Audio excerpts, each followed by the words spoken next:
we're on our way to disappoint my parents.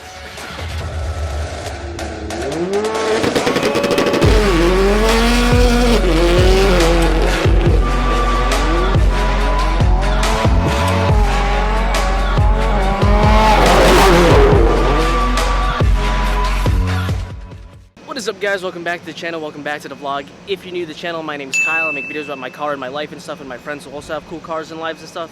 So if any of that interests you, please subscribe so I can tell my mom that I matter on the internet. Now behind me is Asa, for you longtime followers, for you longtime Climaco members, for the OGs. You know that this is my baby. But with the whole COVID thing and where I work now in Staten Island, it doesn't make sense to have such a nice car. Where I think it's nice. Some of you might not like it, but I think it's nice. She's very gorgeous to me. I figured, why build this car to be fast when I can make it a nice show car, which she already is, and you know, she's only gonna get better from here. But at the same time, I have this need for speed. I have this need to feel a different kind of freedom than what this car can bring me. So ladies and gentlemen, as you can probably tell from the title, I would like to introduce you to my new project, my new build, my first ever bike, Karma, the Kawasaki. Bye.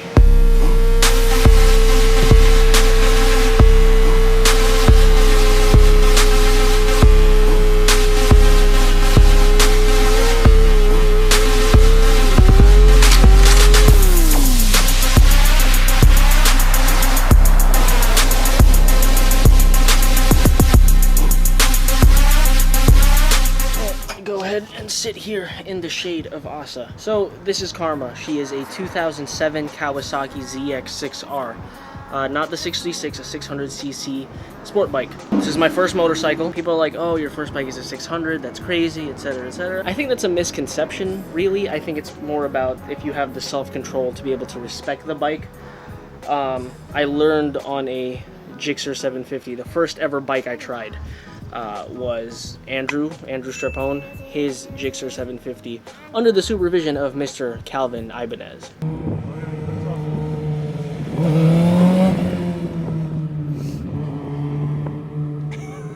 Man just talked.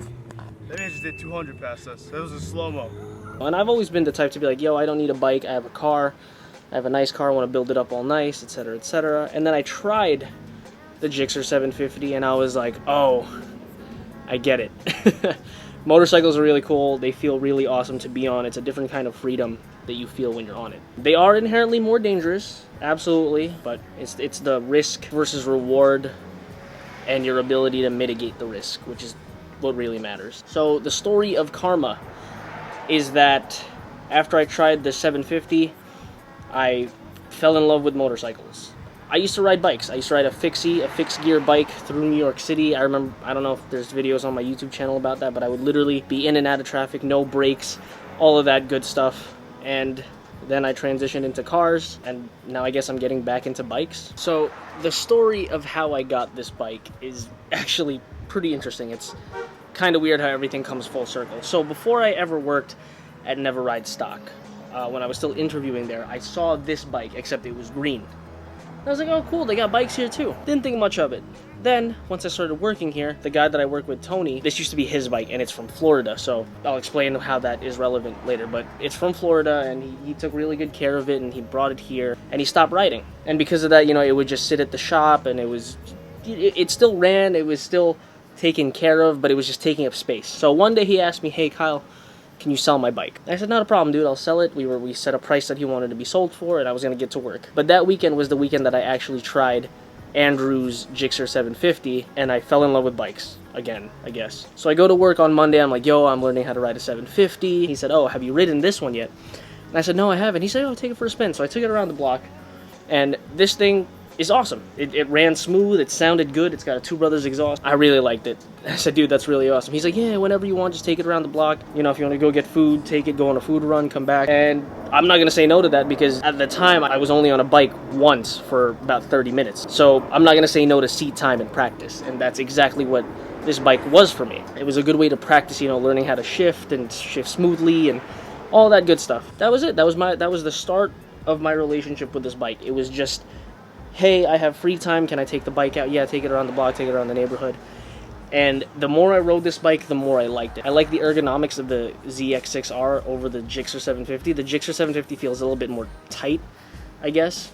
Eventually, he was like, yo, do you just want to buy the bike? And he gave me a price I couldn't say no to, but I said no to it because I said, oh, it needs new tires. So he lowered the price to a price where if I said no to it, I would be the idiot. So I took it. I bought the bike from him. So I ended up taking the motorcycle safety course. I got my endorsement. And from there, I was able to take the bike home. Let's go over what the bike is, what's on the bike, etc., what it needs done to it, and my plans for it. So let's do a walk around, and then I'm going to talk to you guys upstairs where I can put the fan on myself, because it is hot today. So there's Asa, there's Karma. Look at that. Look at that. Kawasaki. I guess we'll start from the front and go back. Aftermarket fairings, which Tony did. I bought the mirrors because one of the mirrors broke, so I replaced both of them. New tires, Bridgestone S22 battle axes. Had the forks. The fork was leaking because the bike sat for about a year, caused the rubber to kind of, you know, wither away, and it started leaking. So I took it to AV Auto Works. Shout out to Tony, shout out to Vinny at AV Auto Works, and they fixed my entire fork. They got it all nice and shiny, and we dialed in the ride height because this bike actually used to be dropped even lower. So it was lowered and stretched because this bike is from Florida. Tony is from Florida, and all the roads in Florida are nice and smooth. So he said, I just want a cruiser that's fast and comfortable, but not necessarily a Harley. So he lowered it about 2 inches and stretched the bike with an extended swing arm. Moving into the cockpit. Not much done in here. I really need my brake fluid replaced bad. I bought a RAM mount for it, you know, so I can GPS and whatnot. That's pretty much it for the cockpit. Frame sliders just in case the bike drops, which I have dropped the bike. I will tell you guys about that soon. I have to take these fairings off because Tony, see this? See this wire? Tony used to have like underglow and a lighting kit inside the fairings here, but because he hasn't used them, they kind of just fried, and now the wires are dangly. So I'm going to take that out once I take the fairings out, which I do need to replace the fairings because I did drop the bike, which again, I'm going to tell you guys about. Working our way back, still aftermarket fairing, painted gas tank. What else?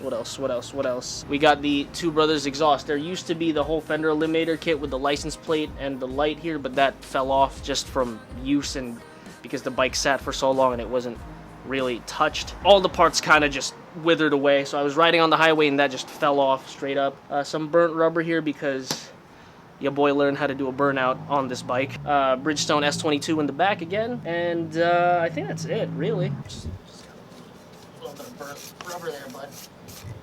Get that for you. Yeah, especially here. Oh, jeez. And these tires I gotta replace soon anyway, but it's cool because they are plugged because I caught a screw in them on the BQE. So, and you know, at first everyone was telling me, oh, don't get a stretch bike, but the look of it alone is just, it's so pretty. And it's not a crazy stretch. It's just a mild stretch, but so pretty. We are missing the lower fairing. I'll explain all that. We're missing the lower fairing right there, but it looks pretty cool. So I might end up keeping it. We'll see.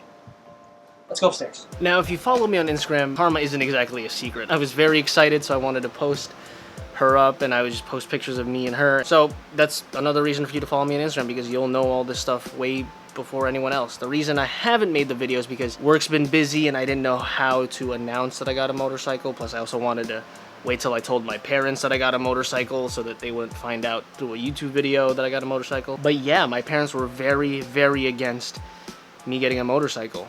And it's out of nothing but love. And I absolutely appreciate that. But as long as you know how to mitigate the risks, I think riding a motorcycle is absolutely worth it. And the freedom that you have from it, the feelings that it gives you, it's like nothing else. But let's talk about how I dropped the bike. Okay, so because I'm so excited, or because I'm so passionate about motorcycles and cars and stuff, I want to be able to share that with other people. And because of that, I offered to teach my cousin Matt how to ride a motorcycle. He's ridden ATVs before, but it's very different, especially because he's ridden like automatic ATVs, if that's a thing. I don't know. He said that he hasn't driven anything with a clutch. I said, hey man, learn how to ride on the sport bike, you know? I mean, you have self-control. I can teach you. I can pass on what Calvin and them taught me. I can pass on what I learned from motorcycle safety school and all that. So he agreed. Everyone should know how to ride a motorcycle. Even if you don't want to own one in the future, it's the same thing as learning how to drive stick. You should just know it just in case, like, an action movie villain pops up and you got to get on a motorcycle and go. Something like that. So I told them, oh, let's meet at this parking lot. I got to the parking lot first. And I was excited, and it was a nice day, and I was listening to music, and the playlist was bumping. So I said, you know what? I've never done a burnout before. I'm going to practice. So at this point, I didn't really care about my tires because they're the same ones I have on now, but they have 2 plugs in them. I remember watching one YouTube video on how to do a burnout with a motorcycle. You hold the brake down and you rev it up with the clutch in to like 10, 12K, and then you release the clutch. And that's exactly what I did. What I didn't expect, though, was for how easily the back would kick out. I also didn't realize that I was on a slight hill, so when I dumped the clutch, the bike immediately kicked out sideways. It was literally like in the cartoons where they pull the rug out from someone's feet. That's what it felt like with the bike. I dumped the clutch and the bike literally just slid out. It slid to the right because I fell to the left. It slid to the right, out from under my feet, and I panicked. I couldn't grab the clutch. I let go of the brake a little bit, so it started moving forward, and I full-on just fell sideways, and the bike was doing the spinny thing on the floor. It was embarrassing. And luckily nobody saw me, but it was a learning experience. So I'm glad that if anyone was going to drop the bike first, it was me. You know, it made me feel better about the fact that it's like, even though it's a used bike, even though the bike wasn't mine originally, under my ownership, I was the first one to drop the bike. It was my responsibility, and it kind of cushioned the blow for when someone else drops the bike. So because of that, the bike, the fairings got scratched, and I lost 2 bolts on one side of the lower fairings, and it fell off on the highway pretty much, so that's why I'm missing the lower 2 fairings. Just to talk about what the bike needs done to it, not much really. I changed the oil.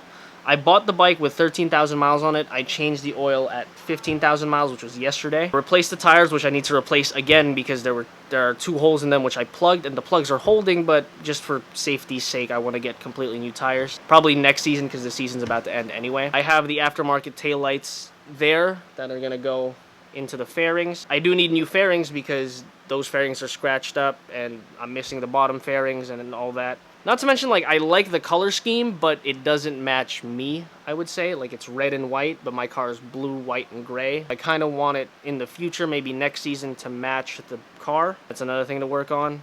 And, yeah. Here's my helmet. Scorpion XO R420. I used to have a tinted visor, but I made this meme.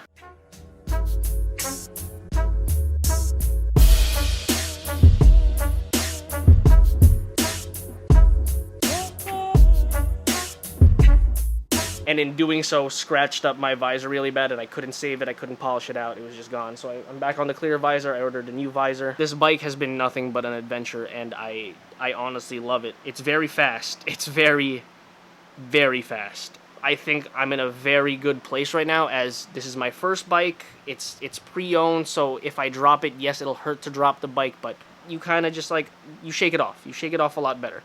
But man, the stories behind this bike, the adventures that I've had with this bike, just in the 3 months that I've owned it, have been incredible. Kind of like taking it home from the shop in Staten Island. I had to recruit Anthony's help on my day off, and on his day off, without my parents knowing, we went all the way to Staten Island in the minivan. 8:37.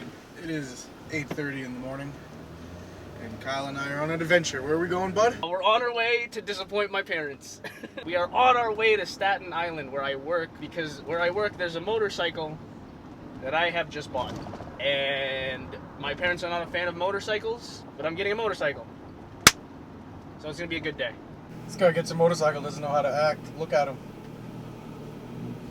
Look at him.